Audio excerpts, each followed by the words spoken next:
पिताजी इतनी आसानी से मान गए जितना इन्होंने कह दिया है? सिलेक्शन की बात मान गए, क्या रहा? मतलब लगा होगा ना, शिक्षा गुरुजी कहाँ, वहाँ बिहड़ चंबल का इलाका है। नहीं, और बिल्कुल एकदम मतलब पहाड़ एकदम अलग, जहाँ हमने कभी बंदूक देखी ही नहीं और कहाँ चंबल।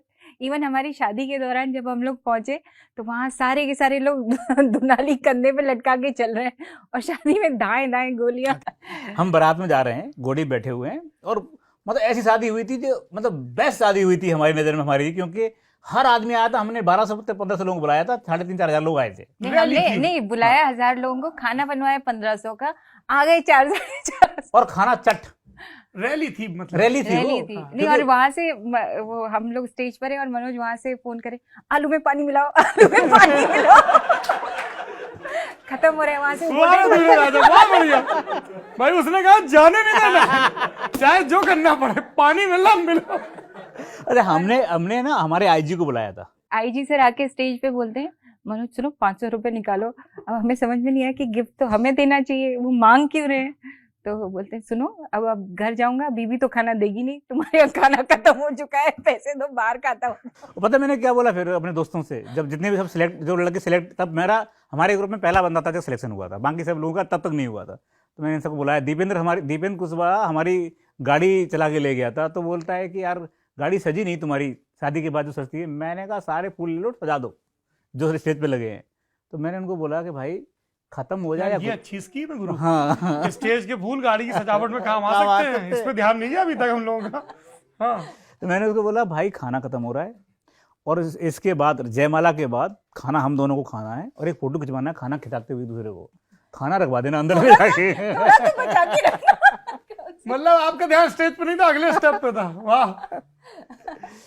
तो वो एक ऐसी शादी थी जिस शादी में विकास विकृति आए दिल्ली से, सारे दोस्त आए, श्रद्धा की सारी सहेलियां आई। मुझे लगता है कि वो एक सफल पहली शादी थी जिसमें हर आदमी मुखर्जी नगर में जोड़ा बना, हाँ सिलेक्ट भी हुआ, हाँ, और ब्याह भी हुआ।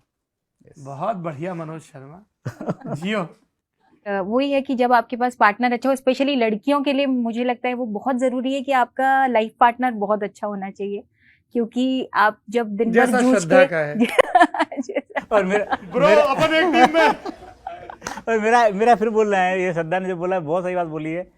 ये जो गिफ्ट सिस्टम है ना, मेरा बर्थडे है, क्या दिलवा रहे हो, क्या दिलवाओगे, इस बार तुम मुझे रिंग दिलवा दो, इस बार ये दिलवा दो, ये सब बंद होना चाहिए। ये अपने बर्थडे में रिंग मांगता है आपसे? नहीं, मैं कह रहा हूँ बंद होना चाहिए। क्या है, दरअसल जो आप ईमानदारी की बात कर रहे हैं ना, वो ईमानदारी को पकड़ना है ना, तो उसका एक ही तरीका है। वो तरीका ये है कि अपने खर्चे कम कर डालिए, उसका तरीका है कि लालचों से ऊपर उठ जाइए, और उसका तरीका ये है कि कुछ ऐसी चीज़ें जो ज़्यादा पैसे खर्च करती हैं उनसे मोह भंग कर लीजिए। जैसे हम लोग जब दिल्ली में पढ़ते थे मुखर्जी नगर में, तो एक दिन क्या हुआ कि मैं बड़े स्टाइल में आके मैंने श्रद्धा से बोला, श्रद्धा सेलेक्ट हो गया तो उसके बाद बताओ कौन सी गाड़ी दिलवाऊँ। वो गाड़ी दिलवाऊँगा। श्रद्धा ने कहा कि वो गाड़ी तो वही ठीक है, बत्ती वाली महिंद्रा की होगी तभी चलेगी, चाहे वो स्कॉर्पियो चलेगी, मेरे को सिर्फ बत्ती लगवा के दे दो। मैंने कहा ठीक है, मैं समझ गया कि आतिशबाजी लगी है। मैंने पूछा तुम क्या चाहती हो, उसने मुझे पूछा क्या चाहते हो। मेरे को बड़ी प्रॉब्लम है कैसे डायमंड से और सोने से, क्योंकि मुझे लगता है कि ये ना कलयुग का वो है क्या सिंबल है, और मुझे लगता है कि अगर आप इसमें जाएंगे तो आप कितना भी पैसा कमा लीजिए, आप पूरा नहीं कर पाएंगे। डायमंड इतना महंगा आता है, कहाँ से लाओगे आप सैलरी में। तो मैंने श्रद्धा से कहा कि श्रद्धा क्या ऐसा हो सकता है कि तुम डायमंड ना पहनो, कभी सोना नहीं पहनो। श्रद्धा ने कहा यस। अब ये बात मेरे को लगता है 18-19 साल हो गए, 20 साल हो गए लगभग। श्रद्धा ने आज तक डायमंड नहीं पहना, आज तक सोना नहीं पहना, आज तक कभी हम किसी ज्वेलर की दुकान पर नहीं गए। ज्वेलर्स दोस्त लोग बोलते रहते यार कभी तो आओ देखने के लिए, खरीदना ही नहीं है। तो मेरा आपसे बोलना ये कि लालचों से ऊपर उठ जाइए ना, तो फिर उसके बाद दृष्टि साफ हो जाती है, उसके बाद कोई दिक्कत नहीं आती लाइफ में। सिर्फ हमको जब तक लालच बने रहेंगे ना, ऐसा हो जाए तो ऐसा हो जाए, तब तक दिक्कत है।